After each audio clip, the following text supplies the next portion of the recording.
ازيكم يا احلى متابعين، عاملين ايه؟ يا رب دايما تكونوا بخير.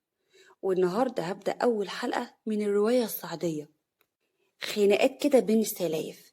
بس قبل ما ابدأ حابة اقول لكم ان سالي هترجع تاني بقوة، قوة جامدة جدا. سالي صديقتي وحبيبتي، من اقرب الناس جوه قلبي بجد. سالي، كل اللي بيحب صوت سالي وبيستنى قصصها هتعمل قناة جديدة بصوتها، هتكون قصص كاملة وممتعة جدا ومثيرة، مثيرة قوي للفضول. طول الوقت وانت بتسمع القصة هتبقى متحمس تعرف النهاية بتاعتها. وسالي بتوعدكم المرة دي ان القناة دي هتكون مخصوصة لصوتها وبس، وهي هتنزل عليها قصة كاملة يوم بعد يوم. استنوها عشان اللي جاي هيكون تقيل قوي. وما تنسوش تشتركوا في القناة بتاعتها عشان تدعموها وتشجعوها. علشان تكمل بيكم هسيب لكم رابط القناة في أول تعليق مثبت. ويلا بقى روحوا هناك واشتركوا في القناة، يلا بسرعة. ويلا بقى نبدأ الحكاية عشان ما اطولش عليكم. في الصعيد كانت هنا بتجهز عشان خاطر تنزل تعمل الفطار. حماتها بتنادي عليها: يا هنا يا بنتي، يا هنا انت يا بت. هنا من على السلم: ايوه ياما جايه اهو. حماتها بغضب: اتأخرتي ليه يا بلوى مسيحة؟ اياك يا بت ما تكونيش اصلا جهزت الفطار. الفطار لسه ما جهزش ولا ايه؟ عاد حقك عليا ياما، انا نازله اهو. معلش، جت عليا النومه. جت عليكي نومه، جت عليكي حيطه كمان يا شيخه. يلا هم يا بت. سلفتها جت بخبز: معلش ياما عدلات، اصل وزنها مش مساعدها. حماتها بسخريه: ما خبراش انا ولدي كيف اتجوزها؟ ده كيف البقره يا بنتي، شايفه وزنها عامل ازاي؟ هنا سمعتهم، بصت لهم بحزن ونزلت دخلت المطبخ. كلمة بخبز: معلش ياما ربنا بقى معاه، وعنا احنا كمان على وكله. صعب بالسخرية: دي بتاكل وكل البهايم شكلها كده، مش معقول ابدا تكون بني ادمة طبيعية بتاكل الاكل بتاعنا العادي. كفايانا بقى ياما احسن تسمعنا. هنا خرجت من المطبخ وسمعتهم: بكفاية كده بقى، انا مش هستحمل انكم تفضلوا تعايروني كل دقيقة والتانية. صعب بجمود: والله بقى ليكي حس وبتتكلمي كمان. ايوه يا حماتي، ليا حس وحس عالي كمان، ومش هسمح لاي حد يتحدد معايا كده. كريمه بصت لها بخبز: شكلك يا بت ناقصه ربايه. انت اللي محتاجه ربايه تتربي من اول وجديد يا سلفتي. بطلي غيره مني، هتموتي مني ليه؟ مش فاهمه والله. كريمه بغضب: انا هموت منك وغيرانه ليه؟ وانت شكلك كيف الجاموسه، ولا جوزك اللي مش طايقك؟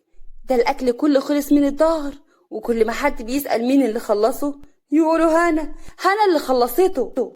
ما هاكلش من لحمك انتي، انا اكل خفيف وحاجات بسيطة، بس انا اللي ما بحرقش.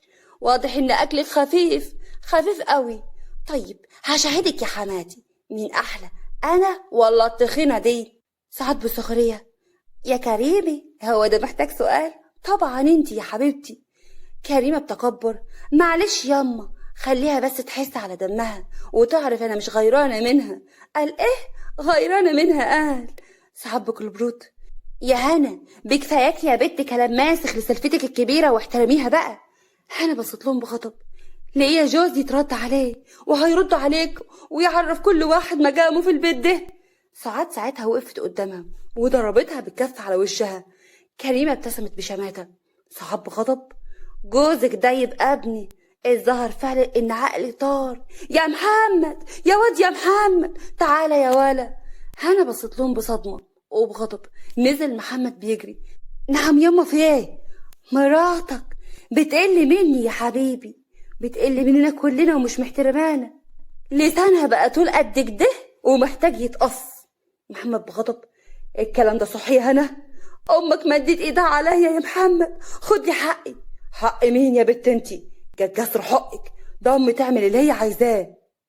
هنا اعتذري لامي وحسابنا بعدين. انا اللي اعتذر لها؟ هي اللي مدت ايدها عليا واروح واعتذر لها كمان؟ وتكسر رقبتك عشان خاطر تحترمي نفسك وتكوني محترمة. انا محترمة من غصب عن اي حد هنا. انتي بتعلي صوتك وانا واقف كمان؟ شوف مراتك بتعمل ايه، اديك يا ابني شفت بنفسك كل ما حد يكلمها تعلي صوتها عليه. دي شايفة نفسها قوي يا ولدي. محمد ساعتها مسكها من شعرها وتشوف نفسها ليه؟ تشوف نفسها كيف البقرة، وعشان كده لازم تتحط في الزريبة. أنا بألم بعد يدك عني أحسن، والله العظيم هجيب لك أهلي كلهم يعلموك الأدب على أصوله. محمد بغضب وضربها بالقلم. أنا اللي هربيهم وهربي بنتهم قبليهم كمان. جرها بالغصب، وكريمة كانت واقفة بتضحك بشماتة هي وسعاد. محمد بيشدها بالعافية وجرها فعلا ناحية الزريبة. هتفضلي هنا لحد بالليل، جر اخواتك الجواميس يا جاموسة. انت بتعمل معايا كده يا محمد؟ ده انا حب حياتك. حياة مين؟ ده انت كيف البيت الواقف بطلت تبص حتى بنفسك في المراية، اما بقيتي شبه البقر. ما خبرش كان عقلي فين يوم ما اتجوزتك وفكرت ان اتجوز واحدة زيك. ندمان كمان على الجوازة بتاعتي مني، دي اخرتها. خلص الكلام يا بنت الناس، هتترمي هنا وهبعت لأهلك يشوفوكي ويجي ياخدوكي، واحتمال كبير قوي تروحي معاهم كمان. هنا بصت له بصدمة وهو بص لها بكل قرف ومشي وقفل الباب. بعد شوية أهل هنا جم. هنا بزعيق: بنتي فين يا سعاد؟ وطي حسك يا نوال، لما رجلك تخطي البيت صوتك ده ما يعلاش، ولا انت كيف بنتك؟ كريمة من وراها: ما هو كده يا حماتي، لما تقلب القدرة على فمه تطلع البت لأمه. أبو هنا بهدوء: ملوش لزوم الحديث ده. فين محمد؟ سعاد بدلع: هندهولك يا حاج صالح. نوال بغيرة: ومالك يا ست انت عمالة تدلع على جوزي كمان ولا ايه؟ ليه؟ هو انت فاكراني زيك؟ انا ما خبرش النسب العفش دي ابني جابهولنا ازاي. نوال لسه هتتكلم، ساعتها صالح بص لها: نوال جرى ايه؟ لمي خشمك، هو انا مش راجل واقف قدامك؟ نوال سكتت بخوف. محمد جه: ازيك يا عم صالح؟ بنتي فين؟ وايه اللي حصل بالظبط؟ بنتك ناقصه ربايه، عماله بتعلي صوتها عليا وكمان بتأمرني في ظهري وبتهددني كمان. بنتي لازم تتربى من اول وجديد، معلش يا ابني حقك عليا. نوال بزعيق: بنتي متربيه وما تعملش كده عاد. كريمه بخبث: لا عملت يا خاله نوال، شكل بنتك كده خلاص وزنها أثر على مخها، افتكرت نفسها بجد كبرت الدار وعايزة تسيطر على الكل. محدش ساعتها بص لكريمة. صالح بأسف: حقك على راسي يا محمد، أنا عاوز الصالح لبنتي، هاتها يا ابني، هخليها ببوس يد أمك وراسها كمان. صعب بدلع: تسلم يا حاج صالح. نوال ساعتها بصت لها بقرف. محمد بجمود: هسامحها بس لجلك يا عمي، لكن بنتك قللت الأدب ولازم هتتربى على يدي، ولو ما سمعتش الكلام خلاص ما تلزمنيش واصل. صالح بكل هدوء: استهدى بالله يا ابني، حقك عليا يا ولدي، هي فين عاد؟ كريمة بسخرية: في الزريبة مع الجواميس. نوال: بنتي في الزريبة؟ حبستوها في الزريبة؟ شايف يا حاج صالح بيعملوا ايه ببنتك؟ سعاد بسخرية: هتتونس بيهم وهم كمان يتونسوا بيها، يا خوفي تاكل أكليهم. كريمة بخبث: إلا صح يا خالة نوال، انت كنت بترضعي ايه عشان تبقى الخطوة منها تهز الدار كلها؟ نوال بغضب: لا كده كفاية، لموا نفسيكوا كلكوا، ولا عشان ساكتة تقوموا تزودوا فيها؟ صعب بغضب: لساننا جوه خشمنا، بقولك يا حاج صالح شوف مراتك هي كمان، ولما تيجي المرة الجاية تربي بنتك ابقى تعالى بقى مربي مراتك بالمرة. صالح بص لنوال بغضب: انت خابرة يا نوال، لو خشمك طلع برا تاني هتكوني طالق يا نوال. سعاد فرحت في نفسها. نوال حطت ايديها على بقها بغضب: هروح دلوقتي هجيبها من الزريبة تحب على يدك يا ست الكل. محمد بيرد: ماشي يا عمي. صالح راح جابها، لقاها فعلا قاعدة جنب الجاموسة، بص لها بكل قرف: فز قومي يا وش النصايب. انا بدموع: ابوي شفتي يا ابوي عملوا فيا ايه؟ سلفتي وحماتي وجوزي كمان بيضربوني يا ابوي. صالح ساعتها قطعها في الكلام: هتيجي دلوقتي تحب على يديهم كلهم، حتى سلفتك كمان، بوسي يدها. ايه انت بتقولي يابا؟ اللي سمعتيه يا بنت نوال، هتيجي دلوقتي تبوسي حماتك وتراضيها وجوزك وتراضيه، مش مشكلة سلفتك، لكن الاتنين دولت لازم تراضيهم. انا بدموع: كيف يا بوي؟ وهم اللي مدين يدهم عليا، وتستاهلي قطع رقبتك كمان. الحرمة اللي تقل أدبها على حماتها وجوزها تندفن وهي حية. هنا بصيت بكل حزن. ماشي ماشي، يلا قدامي عشان تصلحيهم. ماشي يا بوي، هسمع كلامك، بس خليك خابر انك ده بتذل فيا قدامهم كلتهم. الذلة الحقيقة انك تجيبيني انا وامك بالطريقة دي، والناس يقولولي لم بنتك اللي ناقصة رباية. خابرة يا بنت نوال، لو ده حصل تاني انا مش هرحمك. حاضر يا بوي، ما تزعلش نفسك، انا هاجي معاك وهصالحهم كمان، وهحب على ايديهم كمان. ماشي يلا قدامي. مشيت معاه ودخلت لقيت سعاد حاطه رجل على رجل، وكريمه هي كمان حاطه الرجل على التانية. محمد كان واقف جنب امه. نوال بخوف: بنتي كيفك يا حبيبتي، عامله ايه؟ صالح بزعيق: نوال قلتلك اسكتي خالص. نوال بصت لها بحزن: انا بحزن، انا كويسه ياما، ما تخافيش. صالح بكل برود: يلا بوسي راس ويد حماتك. سعاد ساعتها ضحكت بخبز. حنا راحت فعلا لسعاد وكان نفسها تجيبها من شعرها. حنا بتبوس ايديها وراسها كمان: حقك عليا، حقك عليا يا حماتي، انا اللي غلطانه في حقك. سعاد بكل برود: بوسي بوسي ايد سلفتك هي كمان.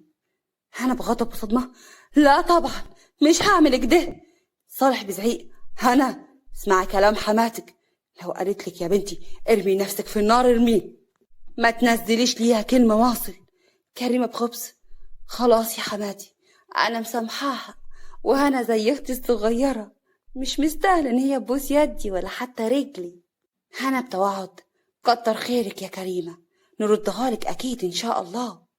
كريمة بكل برود: بعينك يا حبيبتي، مش هتقدري عليا. صالح بكل برود: خلاص بقى يا جماعة عاد نستأذن احنا. سعاد بخبز: ليه يا حاج، ما تستنوا تتغدوا معانا، الوكل جاهز هنتغدى كلتنا مع بعض. صالح بابتسامة: تتعوض يا ست سعاد، عشان عندي شغل بس في الأرض. ربنا معاك يا حاج. نوال مسكت في دراع صالح بكل برود: يلا يا حبيبي يلا بقى، مش قادرة اقعد اكتر من كده. سعاد بصت لها بغيظ: هاني لأمها: ايش تقعدي معايا يما، هتسيبيني ليهم؟ معلش يا بنتي. وبعدين علت صوتها: احسن ابوكي الوكل بتاعي، ما فيش حد بيعرف يوكله زيي، ما بيحبش ياكل من اي حد غير من ايدي انا، مش كده يا صالح؟ صالح ساعتها: ايوه ايوه صح يا نوال. مشيت وساعات بصت لها بكل غيظ. بعد شويه كانت هدى بتبص لنفسها في المرايه بحزن: انا فعلا تخنت قوي قوي، بس حاولت اخس معرفتش. الباب بيخبط وبتدخل كريمه. كريمه بسخريه: واه، ده بتبص على نفسها في المرايه. عاوزه ايه يا كريمه؟ شيليني من راسك بالمعروف. هو انت بقى مقتنعه ان انا بغير منك؟ معقوله يا هنا وحطاكي كمان في دماغي؟ شكلك مخك طار منك يا عيني. بره اوضتي بره اوضتي يا كريمه. أني هطلع بره، بس حطي في دماغك إن انتي هنا مش أكتر من خدامة. شفت خليتك النهاردة عبرة للكل عشان بس قلتي كلمة إن أنا بغير منك، فما تخلينيش أزعل منك أكتر من كده. خلاص عاد هتتردلك يا سلفتي، ما تقلقيش، بس كل بوقته. كريمة راحت وقفت قدامها وبصت في المراية: بصي عليا وبصي على شكلك، بس عشان تعرفي اني بحبك هبعتك لحكيم زين يخليكي تخس لحسن جوزك يرميكي وبعدين يتجوز عليكي. قولي امين. ليه؟ هو انا معيوبة ولا معيوبة زيك؟ قولي لنفسك، جوزك اللي اتجوز مرة واتنين وطلقهم، انتي عارفة هو مخليكي هنا ليه يا كريمة؟ لاجل العيال وبس. قصدك ايه يا هنا؟ اللي فهمتيه يا قطة. يلا بره، يلا اطلعي بره اوضتي، انا هوريكي يا هنا، هوريكي، هنشوف. ووعد مني يا كريمه هخليكي عبره للكل. كريمه ضحكت بكل سخريه ومشيت. في الغيط كان صالح بيشتغل، لقى اللي جايه بصينيه الاكل. خدت بصدمه: ست سعاد، اللي جابك؟ اقصد يعني انت جايه ليه؟ مرضنيش ابدا تقعد تاكل لوحدك كده، وبعدين انت مرضتش تاكل معانا، قلت اجيب الاكل واجي اكلك يا ست الناس كلها. كتر خيرك يا ست سعاد، ما كانش ليه لزوم ان انت تتعبي نفسك. تعب ايه بس يا سي صالح؟ ده تعبك ده على قلبي زي العسل والشهد. انت بس ما خبراش غلاوتك عندي عامله ازاي. صالح بتوتر. تشكر يا ست الناس. فين بقى احط الوكل؟ هناك اهو. ساعات مشيت وهو عمال يبص لها باستغراب. حاطط الاكل. تأمرني بحاجه تانية يا سيد الرجاله؟ ها؟ تأمرني بحاجه تانية؟ لا لا لا، تشكري. معلش تعبتك معايا. تعيش وتتعبني. بالإذن. مشيت وهو بصلها بكل ذهول. واه، هي الست جرالها ايه؟ في الدار كريمة كانت في عشة الفراخ. اتصدمت أول ما لقت نص الطيور مش موجودة. كريمة بزهر. فين الفراخ والبط؟ راحوا فين؟ دخلت سعاد وبصت على الصوت. فراخي فين؟ وديتيهم فين يا كريمة؟ خبرش يا حماتي. أنا دخلت ما لقيتش الفراخ ولا أي حاجة غير الكتاكيت. سعاد بغضب. انت هتستعبطي؟ اتكلمي وقولي يا كريمة. الفراخ دي المسؤولية بتاعتك. انت وديتيهم لأهلك الجعانين دول ولا ايه؟ كريمة بخوف. ما حصلش ياما. وديتهم ايه بس؟ لا يا حبيبتي حصل. لعلمك بقى انا لازم اخد حقهم منك، انت فاهمة؟ وحسابك معايا بعدين. يعني انا هسرقهم ياما؟ الفراخ هسرقها؟ سرقتيهم يا كريمة. ما فيش حد بيدخل عنديهم هنا غيرك انتي، وهما دلوقتي مش موجودين. يبقى انتي اللي مسؤولة ترجعي لي الفراخ او حقهم حتى. انتي اللي مسؤولة، فاهمة ولا مش فاهمة؟ خرجت سعاد بكل غضب. على الاخر بقيتي حرامية فراخ. بصت ليها كريمة بغيظ. انتي اللي عملتي كده يا هنا، صح؟ وانا مالي؟ هو اي مصيبة في الدار تكون اني؟ هو انا اللي خدت الفراخ وبعتهم لاهل الجعانين؟ ده حتى حماتك هي اللي قالت كده. ماشي يا هنا، هنشوف مين اللي هيضحك في الاخر. اكيد اني.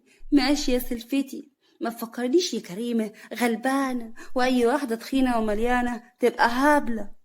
كريمة مشيت وهي على اخرها. بالليل كانوا قاعدين بياكلوا. سعاد بابتسامة. احمد يا ولدي، كيف الارض؟ احمد بكل برود. كويسة. محمد رد عليه. كويسة ولا بتفكر تبيعها؟ سعاد بشقة. تبيع الارض؟ انت بتقول ايه يا محمد؟ احمد بتوتر. ايه الكلام الماسخ اللي انت بتقوله ده يا محمد؟ مين اللي قالك الكلام ده؟ انا بسألك يا احمد، اصلي لقيت في ناس عمالين يتفرجوا عليها. سحب بارتياح. خضتني يا محمد. يا ابني عادي، ده الطبيعي ان الكل يبص عليها. اخوك خابر ان الارض دي كل حيلتنا، حطينا فيها كل حاجة. مش هيروحوا يبيعها ولا ايه يا احمد؟ ايوه ياما ايوه. قوليله قوليله. كريمة بخبز. وماله بقى لما تتباع الارض يا حماتي؟ دي كل اللي حيلتنا يا بنتي. وبعدين لسانك جوا خشمك يا بتاعت الفراخ. كريمة بصت لها بكل غيظ، وهنا ضحكت عليها بكل سخرية. كريمة بخبز. ماشي، انا عملت صينية الكيك اللي انت كان نفسك فيها يا حماتي.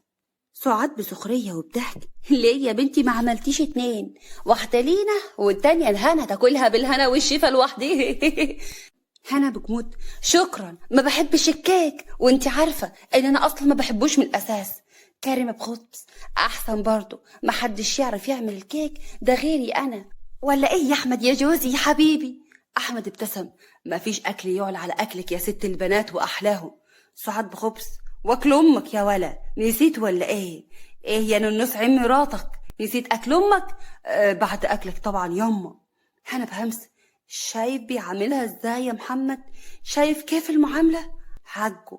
ما هي برضو زي البدر المنور، مش زيك زي البطيخة القرعة. هنا بصيت له بكل خطب وقامت. كريمة جابت الكيك وقسمته عليهم. سعاد خدت منها. هاتي يا اختي هاتي، لما نشوف الوكل اللي جوزك جايبه. الكل خده حتى وحسوا بمغص بعدها. كريمة بألم ماسكة بطنها. أنا حاسة إن بطني بتتقطع، حاسة إن تعبانة. سعاد هي كمان ماسكة بطنها. انتي حطيتي فيها ايه يا بنت المركوب انتي؟ انا بطني انا كمان بتتقطع. ما حطيتش حاجة يا حماتي. حط ايه يعني؟ احمد بغضب. يا ريتني ما فتحت خشمي، ده انا لسه بقول ان اكلك لا يعلى عليه. انا بطني بتتقطع تقطيع. واه واه يا بطني. الكل جري على الحمام. كريمة بغضب. ما فيش غيرها، هي هنا اللي بتعمل كل ده. بطني يابا يا بطني يابا. جريت هي كمان. اما بقى عند هنا، دخلت الأوضة بتاعتها وهي بتضحك بكل خبز. في داهية، ولسه هوريكوا ويا ما هعمل فيك يا كريمة. أما بقى عند صالح، نوال بحب. يلا يا صالح يلا قوم، أنا جهزت لك الوكل. صالح بن عاص. لا، كل انتي، انا كلت في الارض، مش عاوز اكل دلوك. كلت ايه؟ الست ساعات جابت لي الوكل هناك. قعدت اتغديت يعني، والله الست فيها الخير، اكمننا ما كناش معاها هناك في الدار. يعني هي جابت لك الواكل لحد عندك ومشيت يا صالح؟ خلاص يا صالح نام. صالح باستغراب: مالك يا نوال؟ ما فيش يا صالح، اروح بقى اشيل الوكل من الارض. مالك يا نوال؟ هو انت بتغيري علي عاد؟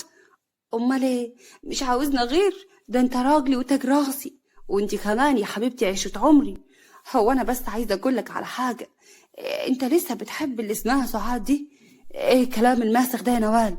ما تنساش ان هي كانت خطيبتك وسابتك وراحت اتجوزت صاحبك. لولا ان بنتي حبت ابنها وما هنش عليا ان انا احرمها من السعاده بتاعتها، ما كنتش هوافق على الجواز الزفت دي. صالح بتوتر: ده ماضي يا نوال، ما ترجعيش اللي فات وتمسكي فيه. يلا يا حبيبتي، يلا نامي. عند سعاد كانت قاعدة وبتتفرج على صور زمان مع صالح، وهي بتقول بحب: اتوحشتك جو يا صالح، يا ترى قلبك لسه مايل ليا؟ كريمة بتدخل: حماتي أنا. سعاد بخبز خبت الصور اللي وراها: انت كيف تدخلي كده يا بت؟ انت مش تخبطي ولا تعملي اي. كريمة ساعتها شكت: في ايه يا حماتي؟ انا كنت جايه يعني اشتكي ليكي من التريلا اللي معانا هنا في البيت. اطلعي غوري بره، مش ناقصه. انا راسي بتوجعني وبطني كمان من واكلك، اطلعي بره. كريمه بصت لها بكل غيظ وخرجت: ماشي يا حماتي، انا هخرج، بس صدقيني هوريكوا كلاتكم. بعد شويه هنا راحت عشان خاطر تنام جنب جوزها. السرير لسه بتطلع عليه، طخ، السرير وقع في الارض. محمد بخضه: ايه اللي حصل؟ في ايه عاد؟ السرير يا محمد انكسر. محمد بيبص لقى السرير متكسر فعلا، وقع في الارض. يا شيخ اعمل فيكي ايه؟ حرام عليكي، لا نوم عارفه انامها ولا حاجه بهببها، حتى النوم انت السبب في كل حاجه، وانت شبه التريلا. ما كنتش اقصد يا محمد، ما خبرش ازاي وجع، كله من ام التخن اللي انت فيه. انا زهقت، ما بقتش عيشه يا شيخه، لا عارف اقعد ولا عارف اتخمد ولا ايه. ده ايه الجوازه الغم دي؟ ده لو اتجوزت عليكي هيكون حلال فيكي. تتجوز عليا يا محمد؟ ليه كل ده؟ بصي لنفسك وانت تعرفي، انا كنت اعمى ولا ايه لما حبيتك؟ اكيد انت كنت سحرالي. انا اسحر لك هاني؟ تسحري عشان خاطر اتجوزلك، لاني ما كانش في حد في البلد كلها معبرك يا شيخه. تشكر يا ابن الاصول. بص لها بكل قرف وخرج ورزع الباب وراه. قعدت على الارض وبدات ان هي تعيط. لقيت اللي وراها بتقول لها: ايه بس كده؟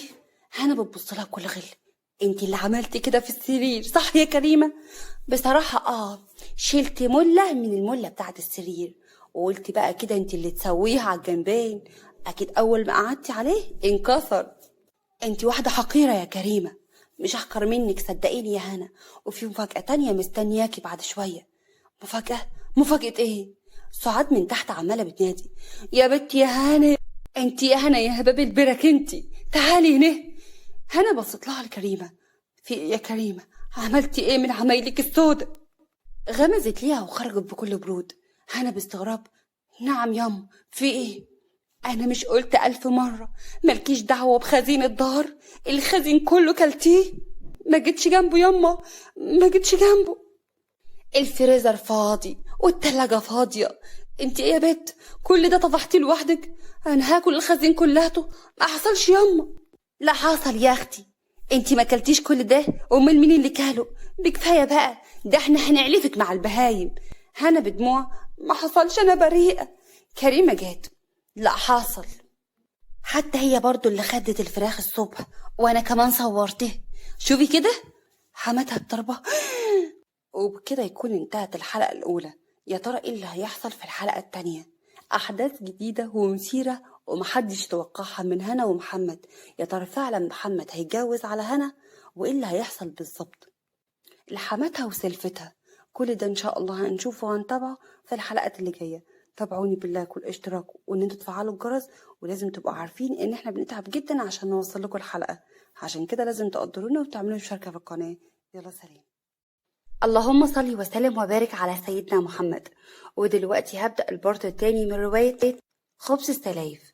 أتمنى إن شاء الله إن هي تعجبكم، بس قبل ما نبدأ انزلوا تحت كده واعملوا اشتراك في القناة، وكمان دعموا القناة بتعليق حلو. تكتبوا لي كومنت انتوا بتتابعوني من انهي بلد، ويا ريت قبل اي حاجة نصلي على الرسول عليه الصلاة والسلام. ويلا بقى نبدأ الحكاية.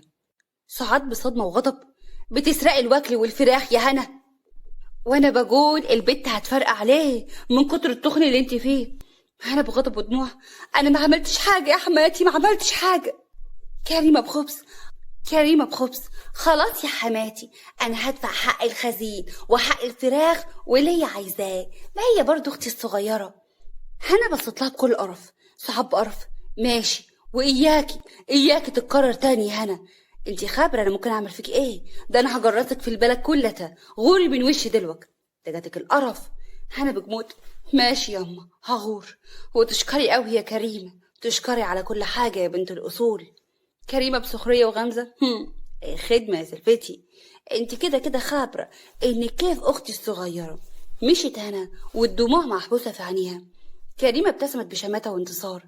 صعب بكل برود نغزتها: كريمة بنتي يا كريمة، ها عايزاه يا حماتي؟ اطلعي دلوك هاتيلي حق الخزين والفراخ كلتي، انت اللي قلتي. ماشي ماشي يا حماتي. بيدخل محمد وهو مبتسم على الاخر وفرحان قوي. صعب بسخرية: تعالى يا شملول يا اللي متجوز لنا بقرة. سيبك منها ياما، انا عندي ليكي خبر حلو قوي. خير يا ولدي، في ايه؟ انا هخطب اخت كريمة مرات اخوي. ايه؟ ايوه ياما، انا هتجوز على هنا. سعاد بزغروطة: وري الف مبروك يا حبيبي، الف بركة. اهو عيني العقل الكلام اللي انت بتقوله ده يا ولدي. هنا ساعتها نزلت باستغراب: ايه في ايه مالكو مزغرطة ليه يا حماتي؟ تعالي يا حبيبتي تعالي بارك لجوزك يا هنا، خلاص جوزك هيتجوز عليكي. هنا بصدمة: ايه هتتجوز عليا يا محمد عاد؟ اه يا هنا هتجوز عليكي، ده الحلال بتاع ربنا، وما تقلقيش يا ستي مش هطلقك. سعاد بغيظ: وليه بقى واحنا ناقصين؟ ما تطلقها واتجوز ستها. اتجوز يا ابني اللي انت رايتها. هنا بجموت: صح يا حماتي، انا برضو مش هقبل ابدا اكمل مع ضرة ومع ناس زيكم. كريمة في نفسها: لا مش لازم يطلقها، خليها موجودة، خلي نحرق دمها. كريمة قالت لها: ما ينفعش كده يا جماعة، اهدوا بس، استني يا هنا، حقه ان هو يتجوز يا حبيبتي، بس ما تطلقيش، الناس هتقول عليكي ايه؟ هتعملي خايفة عليا وعلى مصلحتي، وانت كل اللي يهمك ان انا امشي من هنا، صح يا كريمة؟ كريمة بتمثيل الحزن: اخصى عليكي يا هنا، ليه بتقولي كده بس؟ انا مش هاممني غير مصلحتك وبس. مصلحتي بس. انتوا كل اللي يهمكم ان انتوا تدوسوا عليا بس لحد هنا وكفايه. محمد بكل برجل: بس انا يا هنا مش عاوز اطلقك، مش هطلقك، انا هتجوز صفيه اخت كريمه. ايه كمان صفيه هتتجوز اخت مرات اخوك؟ اه يا هنا هتجوزها، وانا مش هقعد لك في البيت، عند بيت اهلي والورقه بتاعته توصل لي. سعاد بكل خبز: براحتك يا بنتي، يلا انتي اللي مش عاوزة تقعدي. هنا بصت لهم بكل كره وطلعت ولمت هدومها ومشت. بعد شوية كريمة بتكلم صفية: مبروك يا خالتي، ألف ألف مبروك. صفية بخبز: أخيرا يا كريمة هتجوز محمد، ده اللي كنت بتمناه وكنت بموت فيه، وفي الآخر يتجوز عجلة ولا تساوي. ما خلاص هيتجوزك، بس بقولك ايه يا صفية، ما تخلوش يطلقها، انا عاوزة ادوقها العذاب الوان، مش لوحدك يا كريمة، انا كمان عاوزة اخد حق غيرتي السنين دي كلها، والاخر يتجوز بنتي زي دي ورجع لي في الاخر من تاني. جدع، جهزي نفسك بقى يا عروسة. لولي مبروك عليا يا خيتي يا حبيبتي. اما بقى عند هنا كانت عمالة بتعيط في حضن امها. هنا بدموع: انا خلاص مش رايدة ارجع له تاني، انا تعبت ياما تعبت. نوال بحزن: بس انت خابرة يا بنتي ان احنا ما عندناش بنات تتطلق، لازم تعشش على بيتها. هنا بصدمة ودموع: يعني ايه ياما؟ عاوزاني اعيش معاه وهو متجوز عليا ياما؟ ليه؟ مش بحس مش بني ادمه اياك ولا ايه؟ نوال بهدوء: يا بنتي اسمعيني، كلام الناس مش هيسيبك ابدا في حالك، واحنا مش قديه ولا قد كلام الناس، ماليش صالح بالناس، المهم اكون مرتاحه وكويسه. ابوها جه بكل برود: لا منظرنا برضك يا بنتي، حتى لو جوزك اتجوز مرة والتانية والتالتة والرابعة، ده شرع ربنا، وربنا هو اللي حلل ده. انت اللي هتيجي تحرميه؟ ليه كده يا بوي؟ بتقف دايما للصف بتاعه، عمرك ما وقفتي صفي. ليه دايما بتحسسني ان انا حمل عليك ودايما اعيش مذلولة؟ انا بحافظ عليك يا بنتي. الباب بيخبط. نوال بهدوء: هقوم دلوقتي افتح، وانتي يا هنا اهدي، ما حدش يستاهل يا بنتي الزعل بتاعك. صالح بسخرية: خليكي جربنتك يا اختي، انا هفتح. قام فتح الباب، لقى سعاد. سعاد بابتسامة: سلام عليكم ورحمة الله وبركاته، ازيك يا حاج صالح؟ صالح ابتسم: تعالي يا حاجة سعاد، تعالي يا هنا، حماتك هنا يا بنتي، جت عشانك اهو. سعاد دخلت بكل خبز وماشية بكل دلع. دخلت بخبز: اجده برضو تسيبي بيتك يا هنا؟ ما ينفعش يا حبيبتي. جاية ليه هنا؟ هو انت مش بتحبيني ولا رايداني مع ابنك؟ انت جاية هنا ليه؟ انا عاوز اعرف. صالح بزعيق: هنا حشمي يا جلة الرباية انتي. سحب بتمثيل حزن: معلش، انا مراعية ظروفها وحقها على راسي كمان، وهي زي بنتي بالظبط. ناول بسخرية: وطالما ان هي زي بنتك بتعامليها كده ليه؟ سحب بتمثيل: انا ما اقصدش اي حاجة، صدقيني انا بس اللي عصبية شويتين، مش اكتر من كده، لكن قلبي ابيض. وجيت النهارده اطيب خاطرك يا بنتي، وما تقلقيش، محمد هيعرف يعدل ما بينك وما بين ضرتك.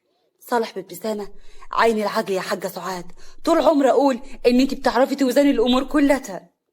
سعاد بخبز: ما تكسفنيش بقى يا حاج. يلا يا هنا. قلتي ايه يا بنتي؟ يلا تعالي معايا. معلش يا حماتي، محتاجه بقى ارتاح لي يومين كده اهدي اعصابي فيهم. سعاد بفرحه: موافقه، وكل يوم هاجي واطل عليكي كمان. كريمه ساعتها قالت الكلام ده وبصت لصالح بكل حب. نوال بغيره: ملوش داعي يا ست سعاد، سيب البت ترتاح وتهدى، وهي لما تهدى انا هجيبها لك بقى انا لحد عندك. وده ليه يعني؟ ولا هتعب ولا اي حاجه، ده بيتي، اقصد يعني ده زي بيتي، واديني كل يوم هاجي واطل عليكم كلتكم. صالح ساعتها: صح يا محمد، تشرفي في اي وقت. نوال بصت له بكل غضب وهو بص في الارض. صحاب بانتصار: بعد اذنكم بقى هروح البيت احسن الوقت اتاخر. تعالي هوصلك يا حاجه. نوال بغيظ: ما توصل نفسيها، هي صغيره ولا حد هيبص لها اصلا؟ تشكري انا هوصل نفسي عن اذنكم. مشيت. وصالح بغضب: حسابك معايا بعدين انت وبنتك، لان كنتوا الاتنين محتاجين ربايه. راح وراها يجري: يا ست سعاد استني. نوال ساعتها دموعها نزلت. هنا باستغراب: مالك يا اما، فيكي ايه؟ مفيش يا بنتي، قومي عشان تنامي. وهي اما تخبي على بنتك؟ فيكي ايه؟ قولي انت مخبيه ايه؟ مش مخبيه يا حبيبتي، حماتك بتحاول ان هي تسرق ابوكي مني. واه، كيف ده يما؟ انت اكيد بتهزري عاد. لا، مش بهزر، الواضح كده انت ناسيه ان هم كانوا مخطوبين زمان، وهي دلوقتي ما صدقت ان اي فرصه تقرب من ابوكي، وابوكي كمان حاببك ده. لا يما، مستحيل، اكيد انت فاهمه غلط. حماتي وابوي؟ لا. نوال بكسرة: يا ريت يا بنتي اكون فاهمه غلط، اتمنى. فاهمه غلط يما.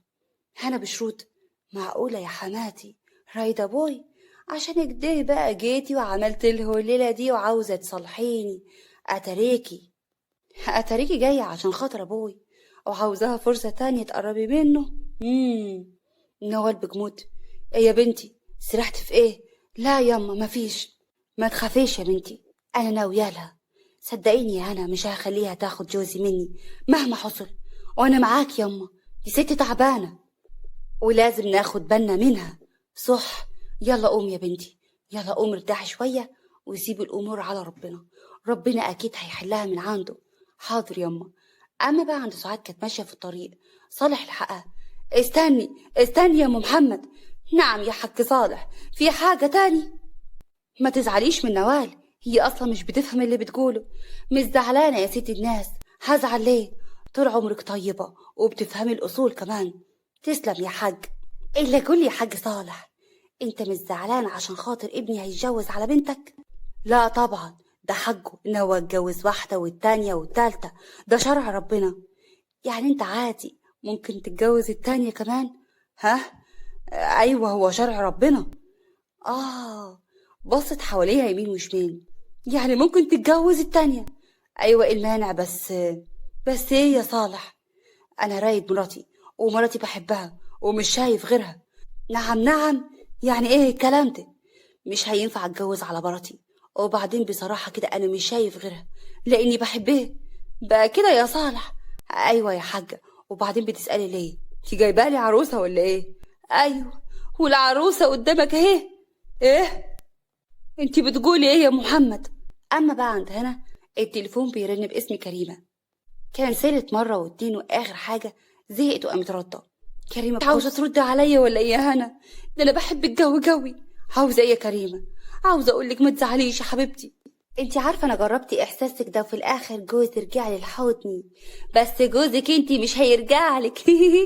عاوزة ايه؟ متصلة عشان ايه؟ عاوزة اقولك ان اختي هتيجي هنا واكون الدرة بتاعتك، ولو زعلتيها هزعلك وهتزعلي مني قوي. ويا ريت بقى ما تجربيش تيجي ناحيتها، ولا حتى تيجي بكرة. ليه ما جيش بكرة؟ ليه؟ عشان خطوبة اختي هنا هنعملها بسرعة، وكتب الكتاب هيبقى بعد بكرة، يعني بعد يومين اتنين الفرح. ها؟ يلا سلام بقى، حبيت اقولك عشان افرحك. قفلت في وشها. صفية بخبز، هتيجي؟ اكيد هتيجي، ولازم نخليها فرجة قدام الناس كلها. ماشي يا كريمة، وهنبدأ اللعبة أنا وإنتي، هنبدأ على أصوله. أما بقى عند سعاد، صالح بجمود. سعاد، إنتي كبرتي ولا خرفتي ولا قلت إيه؟ إنتي كنت مرات صاحبي، واللي بينا خلاص انتهى، ملوش وجود. أنت متأكد يا صالح؟ عينك بتقول غير الكلام اللي أنت بتقوله. متأكد يا سعاد. ليه يا صالح؟ ده أنا بحبك وريدك. بتحبيني يعني؟ بحبك، وعاوزك تتجوزني وتطلق اللي اسمها نوال دي، لان هي اللي خطفتك مني، وانا لسه بحبك. انت خابر كده يا سعاد؟ ما ينفعش اطلقها ولا اتجوزها حتى لو بحبك. يعني بتحبني؟ ايوه يا سعاد بحبك، بس مش هتجوز على نوال لاني وعدتها. خلاص، عن اذنك. مشي وسابها، وهي بتبصله بكل لطف وبغيظ. سعاد بخبز، بقى كده يا ست نوال؟ يبقى خلاص لازم نترحم عليكي عشان ما يتجوزش عليكي. قالت الكلام ده ومشيت، وهو رجع البيت. تاني يوم هنا بتلبس وبتحط ميك اب، وبتلبس حاجة متبينش التخن بتاعها. نوال بحزن، ما تروحيش يا بنتي هتزعلي، هيزعلوكي. وبعدين ايه الجلابية اللي انت لابساها دي؟ مش حاسة يا هنا ان هي ضيقة شوية ومكتفاكي يا حبيبتي زيادة عن اللزوم؟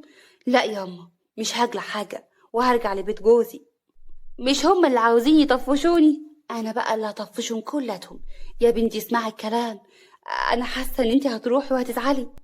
تعالى انا وانتي نروح للدكتور يخسسك اسبوع اتنين شهر، وبعدين ارجعي. بس وانتي ايه حلوه. بعدين ياما، بعدين. انا خدت دواء كتير وتابعت كتير، والدواء زودني اكتر. بقولك ياما، دلوقتي انا عندي مهمه هخلصها وان شاء الله ابقى ارجع لك. يا بنتي خدي بالك على نفسك يا قلبي، ما تضعفيش ولا تستسلمي ليهم. ما تخافيش ياما على بنتك، انا اديهم كلتهم وانت ما تقلقيش. انا بقى اللي فوقهم، كل واحد عن التاني. نوال بابتسامه، ربنا ينصرك يا بنتي، يا رب ينصرك يا بنت بطني. ان شاء الله ياما، ان شاء الله. في الدار هم عمالين يطبخوا. كريمه للستات، بسرعه جهزوا الوكل، انا عايزه الكل ياكل ويشبع ومحدش يطلع من الدار وهو جعان. ما تخافيش يا ست كريمه، هنخلي وشك زي البنور، والوكل كله هيكون زين. ولو ما عجبنيش الوكل مش هحاسبكوا يا مرة انت وهي. يلا بسرعه. خرجت من المطبخ واحده من الستات اللي كانوا واقفين، شكلها شمت نفسها على الاخر وعماله تؤمر فينا كيف العبيد. سيبك منها يا ستي انتي، احنا الحمد لله نخلص الوكل من هنا ونغور وما تشوفش وشنا تاني. عندك حق، يلا. بره الناس كانت قاعدة عمالة بتزغرط وتطبل، والستات بترقص بيقطعهم صوت زغروطة عالية. لولي. كريمة بخبز، هنا، أيواني. الستات كلهم بطلوا ان هما يطبلوا وبصوا لهنا بكل استغراب.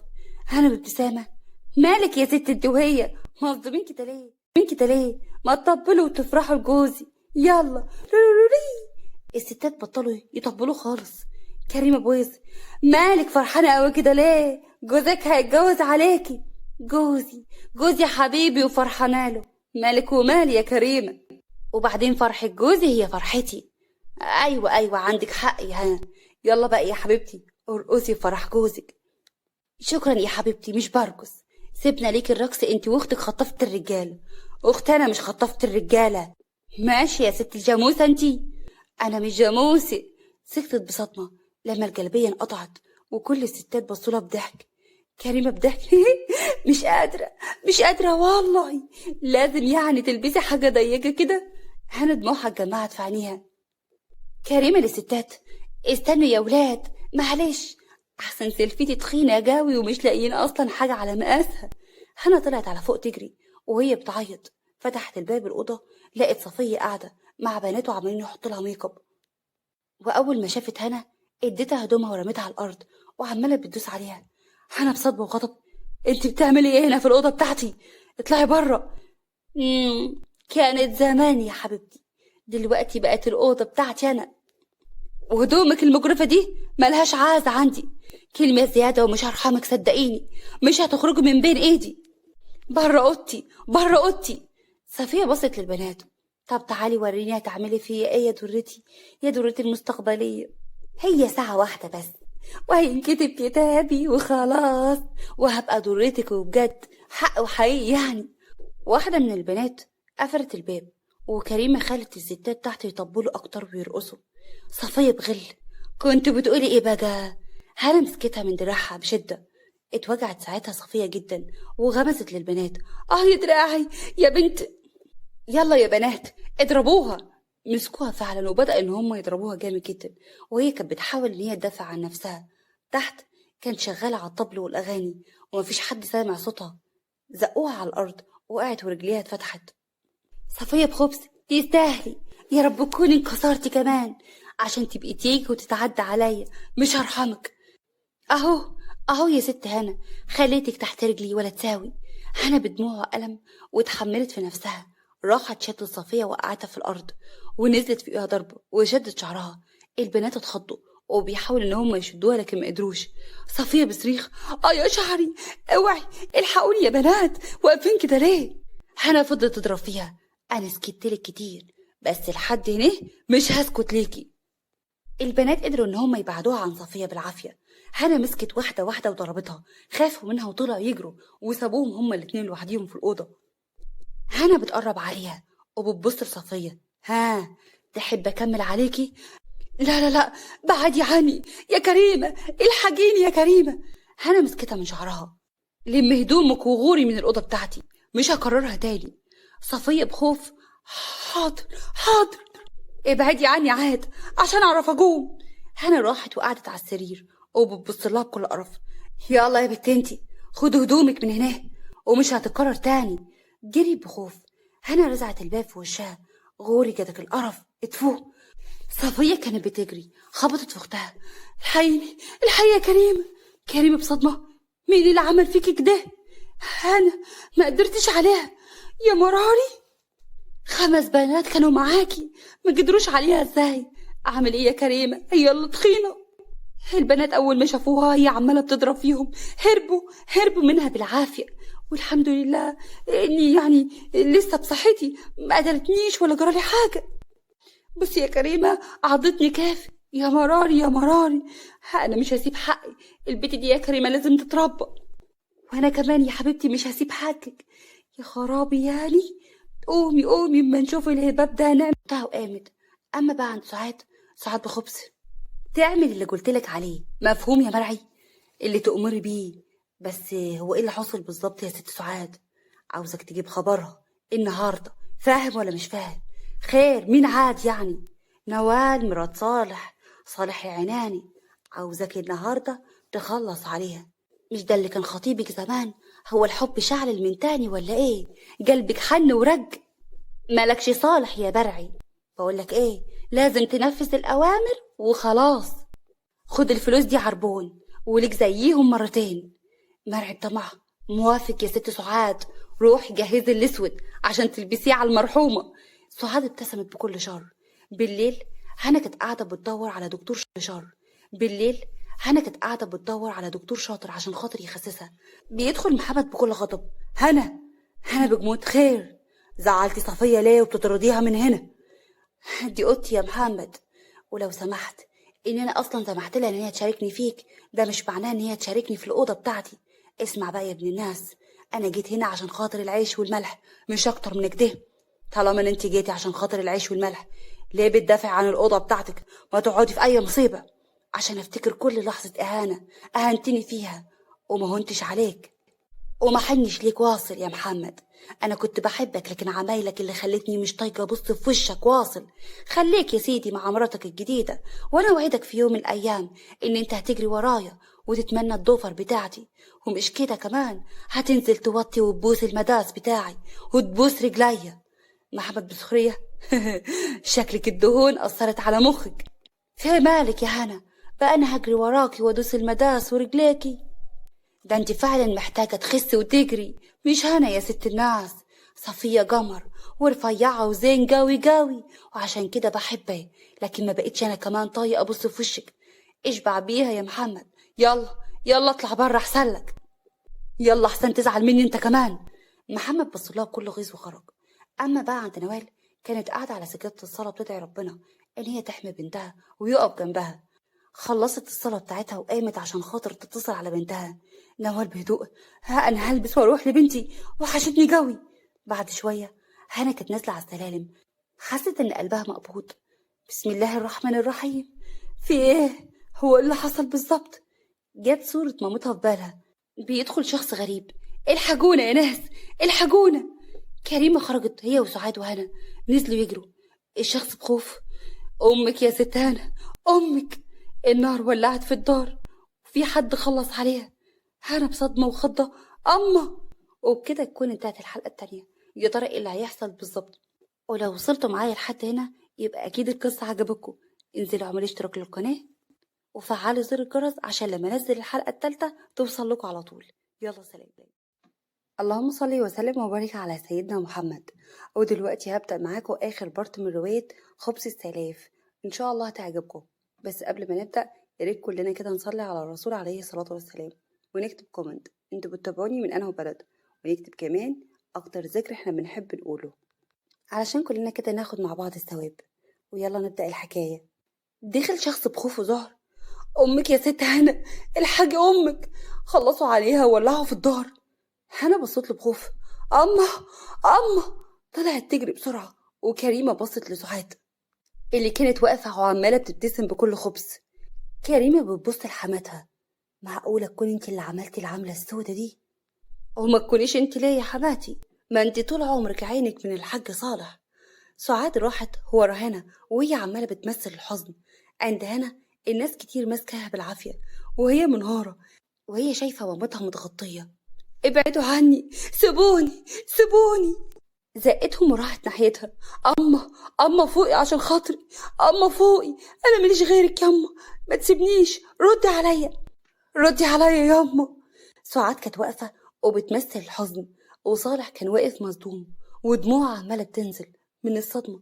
هنا بنيار: يلا قومي بقى معايا، بقولك ايه، انا البطة بتاعتك البلدي، مش انت كنت دايما بتدلعيني وتقولي لي كده ياما؟ قومي، يلا قومي. الناس بيبصوا لها بحزن. هنا اغمى عليها، جري عليها صالح ومحمد. صالح بخضة: هنا، هنا يا بنتي، فوقي، فوقي يا بنتي، انا مش حمل اخسرك انت كمان، فوقي يا بنتي فوقي. يلا ايديكم معانا يا رجال، ايديكم معانا. خدوها ودخلوها على جوه، والناس كانت اتلمت كلها. تاني يوم هنا حابسة نفسها في الأوضة بتاعت مامتها، وصالح خلص العزا والدفنة وقعد بكل حزن. سعاد جت جنبه بدلع: قلبي وجعني قوي عليها يا صالح، الله يكون في عونك. قلبي عندك. صالح ما كانش بيرد. مالك، مالك يا صالح، دي نصيب، ما تزعلش قوي كده. هي دلوك في مكان أحسن من هنيه مليون مرة، وهي كانت كويسة وأكيد في الجنة إن شاء الله. صالح بدموع: قلبي مش حاسس بأي حاجة غير الوجع، حاسس بوجع وحزن جديد، حاسس إن في حتة كبيرة مني راحت مني، راحت مني يا نوال. سعاد بغيرة: انت كنت هتحبيها قوي. طلعت بحبها قوي قوي كمان، كانت ست طيبة وغالية عندي، وانا اللي كنت غبي، كنت بزعلها كتير. عارفة يا ام محمد، ما حسيتش بالقيمة بتاعتها غير لما راحت مني. سعاد بغيرة وغيظ: ربنا يرحمها بقى، خلاص، عيش يا صالح حياتك، الدنيا مش بتقف عند حد يا اخويا، انت لسه صغير وشاب، شوف نفسك وشوف حالك. صالح ساعتها بصلها بكل جمود. اما بقى عند هنا، محمد دخل عليها بكل برود. ها يا ست هنا، هترجعي معايا ميتة ولا ارجع انا عشان خاطر فرحي؟ وقفت بكل برود هي كمان. طلقني يا محمد، طلقني. هعتبر نفسي ما سمعتش حاجة واغسل. ماشي، انا مش ناقص في الوقت ده وجع دماغ، انا عريس جديد عاد. بقول لك طلقني، وكون راجل لمرة واحدة في حياتك وطلقني. انا راجل غصب عنك يا بنتي، وانتي طالق يا هنا، وابقي تعالي طفي على جبري لو حد بص لك بعديا. انا اللي كنت اعمى وخدتك على عيبك، وخلاص يا ستي هروح واتجوز ستك واسيبك هنا زي البيت الواقف. هنا بكل جمود. تمام يا سيدي، انت كده عملت اللي عليك. محمد بص لها بكل برود ومشي وهو عمال بيغني بكل وقاحة. قامت تجري وراه وقفلت الباب بقوة. وهي ماشية كانت واقفة جنب الشباك، سمعت سعاد وهي بتتكلم بهمس في التليفون وبتقول. سعاد بغضب. بقول لك فلوسك هتوصل لك يا مرعي، خلاص ما توجعش دماغي عاد. مش هقدر استنى اكتر من كده، انا عملت كل اللي مطلوب مني وخلصت عليها وولعت في الدار، يبقى لازم تجيبي لي الفلوس. ايوه يا سيدي خلاص عرفنا، خلاص انا اللي قلت لك خلص عليها وتولع في الدار كمان عشان اتجوز صالح حب عمري كله. بس الموضوع لسه ما بردش، حقك هيوصل لك صدقني، ده مش اول تعامل ما بينا عاد. خلاص تمام هستناكي. قفلت معاه ومشيت، وهنا ساعتها حاطت ايديها على بقها. حماتي، حماتي هي اللي قتلت امي عشان خاطر تتجوز ابوي. قعدت على الارض بكل خوف ودموع. ليه؟ ليه الشر ده؟ ليه عملت فيكي ايه؟ ولا الغلبانة اللي ماتت دي عملت فيكي ايه؟ مش هسكت، وحياة بطار امي هاخده منك وهوريكي يا حماتي، هوريكي. بعد شوية دخل صالح البيت، ما لقاش هنا. صالح باستغراب يا هنا انت فين يا بنتي؟ دخل الأوضة لقاها سايبة ورقة، مسك الورقة وقراها. ابا، انا مشيت وهجيت خالص من الصعيد، امي اللي كانت سايباني بس اعيش معاكم، بس خلاص امي كانت سايبالي شويه ورث، وكان ليها كان قلبها حاسس. انا مش هقدر اعيش معاك يا ابوي ولا في البلد اللي كلها ظلموني، وجع اللي انا كنت فيه محدش ساندني. كان نفسي تكوني السند ليا، امي خلاص راحت وهي الوحيده اللي كانت مصبراني، كان همك بس نظره الناس. هو اني لا، مع ان انا اللي باقي يا يابا مش الناس. سلام يا ابوي. بص للرسالة بكل غضب وحزن في نفس الوقت. طفشت يا بنتي، ده انتي مصممة بقى تجيبيلي العار. ماشي يا هنا، لو عطرت فيكي مش هرحمك. اما بقى عند كريمة، صفية وهي لابسة الفستان بكل فرح. لولولي، انا بجد مش مصدقة نفسي، بعد ده كله هتجوز محمد، مش مصدقة نفسي بجد. كريمة كانت سرحانة، صفية فرحة. ده احلى يوم في حياتي يا كريمة. لكن ما كانتش بترد برضه. صفية جت جنبها باستغراب. خايتي مالك يا خايتي، ما بتتكلميش ليه؟ كريمة فاقت من السرحان. ها، بتقولي حاجة يا صفية؟ بكلمك من الصبح وانتي مش بتردي عليا، مالك يا اختي؟ بفكر في هنا وامها، واحنا مالنا؟ المهم دلوقتي الفرح بتاعي ولازم اعيش حياتي. ياه، وخلاص طلقها، طلقها كمان. كريمة قطعتها. مقصودش يا بت، مقصودش، اقصد في موت اللي اسمها نوال دي. قصدك ايه؟ قصدي واضح سعاد هي اللي ورا العملة السودة دي عشان خاطر يفضلها الجو لصالح. انا عارفة حماتي كويس. حماتك هي اللي عملت لك ده؟ انت متأكدة؟ ليه؟ مش معقولة كل ده عشان خاطر تتجوز الراجل ابو هنا يعني؟ ايوه يا صفية. على العموم يا حبيبتي سيبك، خلينا فرحك دلوقتي يا عروسة. ألف ألف مبروك. مبروك يا صفية. يلا يا بنات الكل يغني ويرقص كمان. أما بقى عند هنا، وصلت المحطة بتاعة القطر وبصت بحزن حواليها وبتتوعد ليهم كلهم. هنا بتوعد. هرجع لك تاني يا بلد وهوريكوا كلاتكوا حجمكوا قد ايه، مش هرحم حد فيكوا كلاتكوا. ركبت القطر وهي ناوية للانتقام. بعد مرور تقريبا 7 شهور، محمد بملل. نفس الاسطوانة كل يوم يا صفية، ايه مش بتزهقي؟ اني اللي ازهق ولا انت اللي تزهق بقى؟ المفروض خلاص تزهق من البنات والسهر معاهم كل ليلة يا محمد. انت راجل متجوز. في الاول كنا بنقول وانا وكانت عيبها ان هي تخينة ومش مالية عينك. طب ودلوك بقى انا برضو مش مالية عينك؟ مش بخونك، كفاية بقى، سيبيني انام. هو نفس الموال كل يوم؟ بحبك يا محمد وبغير عليك، اعمل ايه يعني؟ امشي امشي، طفي النور عشان عاوز انام. ماشي يا محمد ماشي. سابته وخرجت من الأوضة بكل غضب. كريمة وقفت. مالك يا بت؟ فيك ايه؟ نفس الموال بتاع كل ليلة؟ مش ناوي بطل رمرمة يا كريمة؟ وزهقت؟ معلش يا صفية، انت اللي اخترتي، وبصراحة انا قلتلك قبل كده ان هو كده. طيب ما كان الاول كان متجوز واحدة مش مالية عينيه، لكن انا يا كريم مالي بقى عشان كل يوم يروح ويرمرم ويكلم دي ويقعد مع دي. يا بت حبالي منه، صدقيني هو ده اللي هيربطه العيال وهيلزق فيكي كده اهو ومش هيسيبك ابدا. يا سلام يا اختي، كان جوزي اللي لزق فيكي وانتي كل يوم بطنك مترين. الا صحيح حماتك هي مش هتلم نفسها عن الشيخ صالح ده ولا ايه؟ الولية اتخبلت في مخها، دي بتزن على خراب الدار. انا لازم اخلص منها وناخد منها الدار والارض ونرميها بره.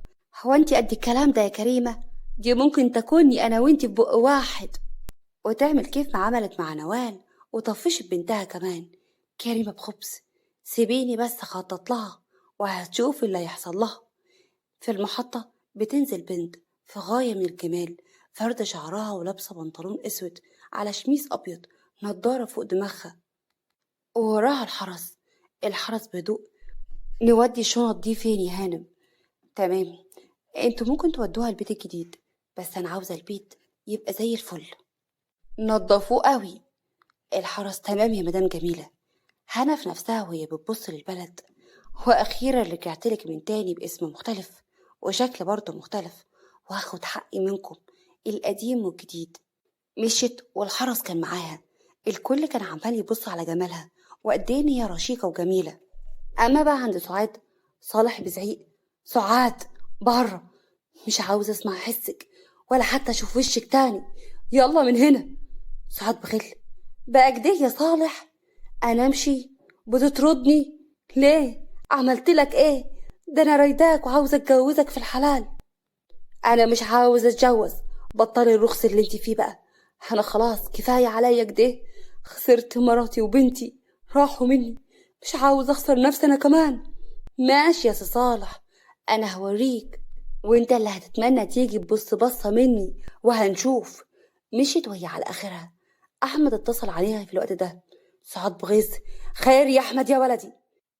اللي هتشتري الارض ياما وصلت النهارده وجايه وعايزه تبص عليها. اشتريه ايه؟ هو انا ما قلتلكيش عاوزه تشتري الارض؟ دي مليونيره جايه معاها ملايين وعاوزه تشوف الارض وهتشتريها باسعار عاليه جوي جوي. بجد يا ولدي؟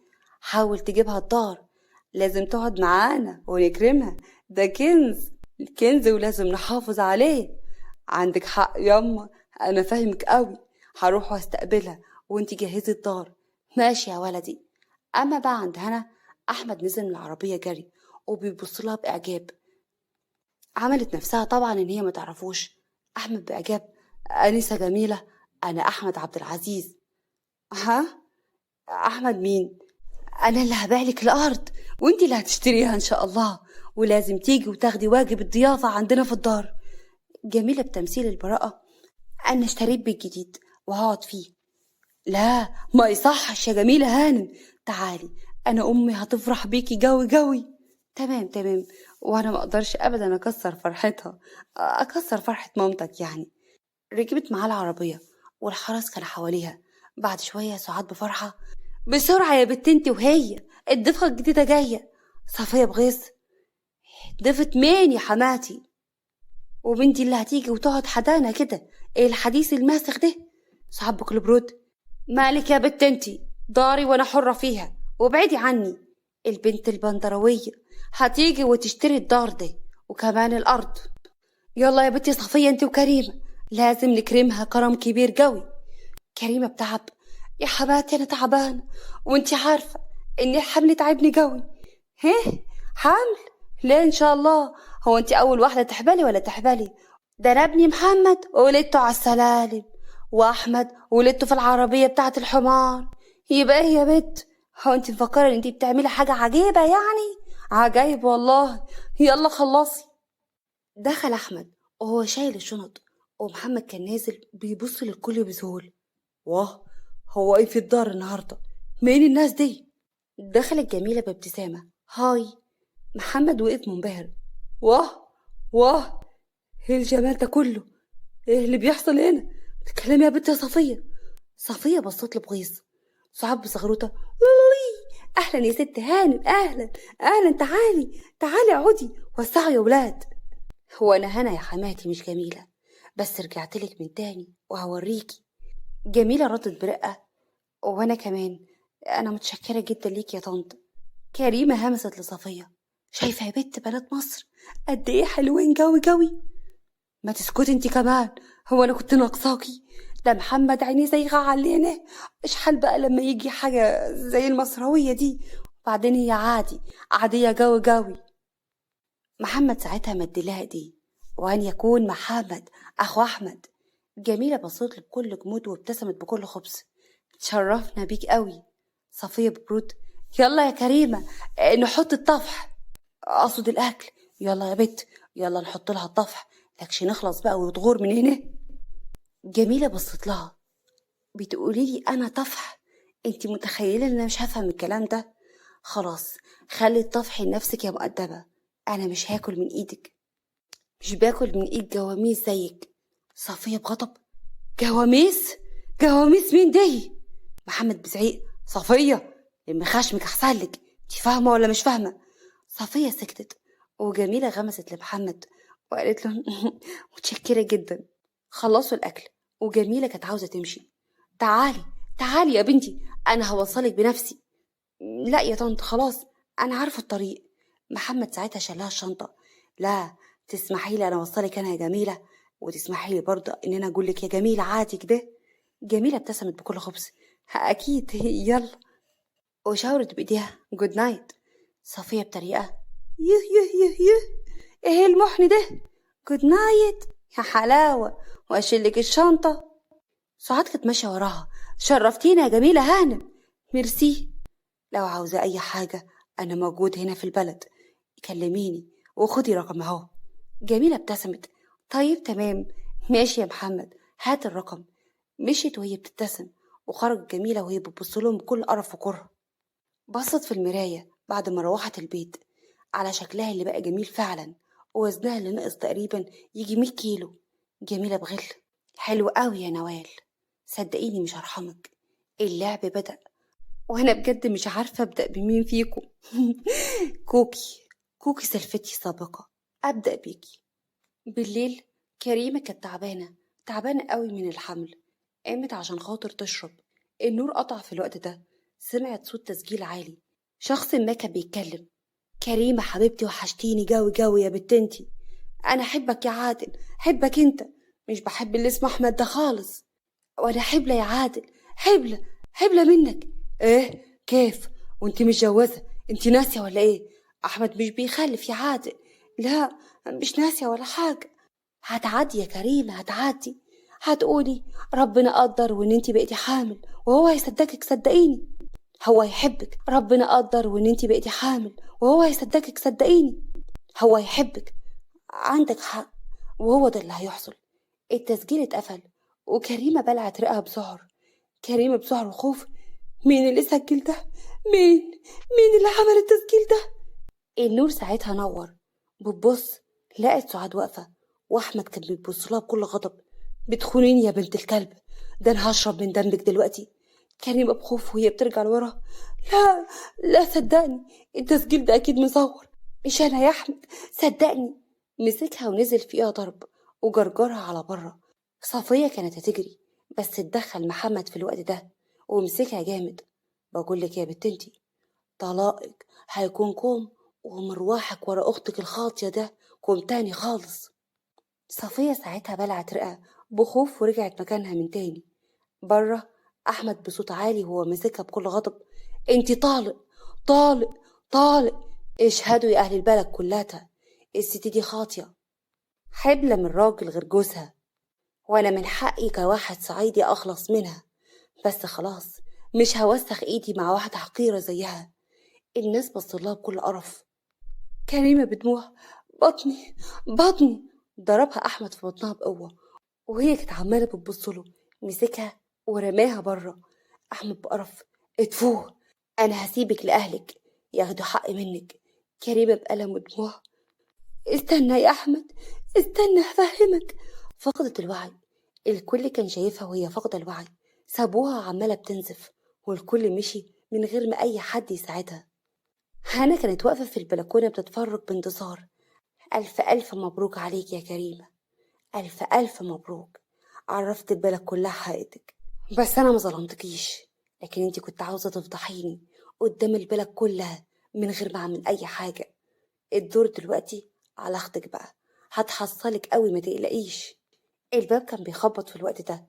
راحت عشان خاطر تفتح، لقيت محمد بيبص لها بكل حب.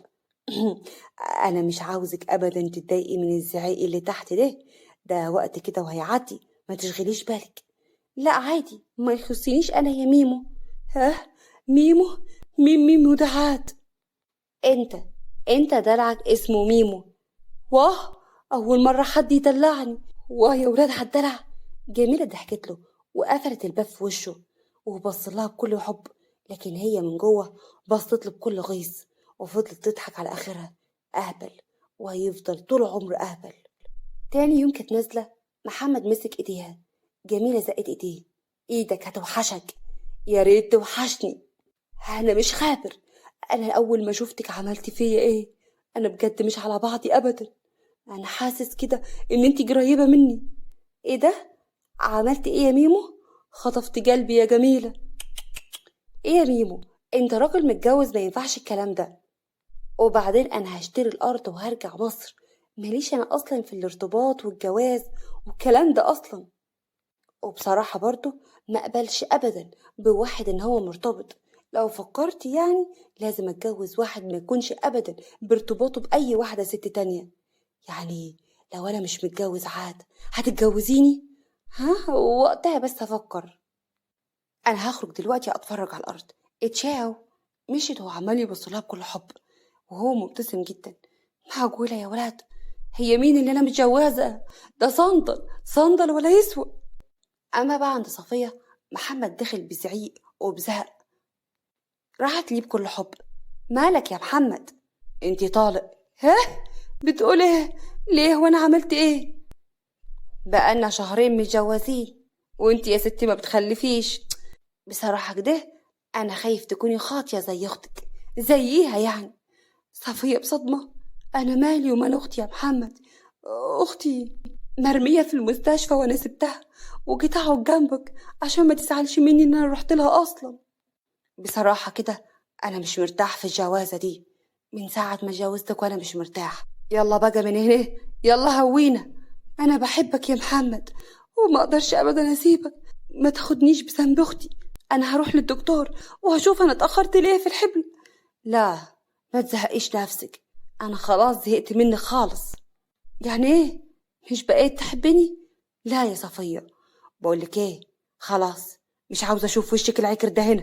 يلا اطلعي بره. خرج وهي كانت واقفة مصدومة وعمالة بتعيط. اما بقى عند جميلة، كانت قاعدة بتخطط هتعمل ايه مع سعاد.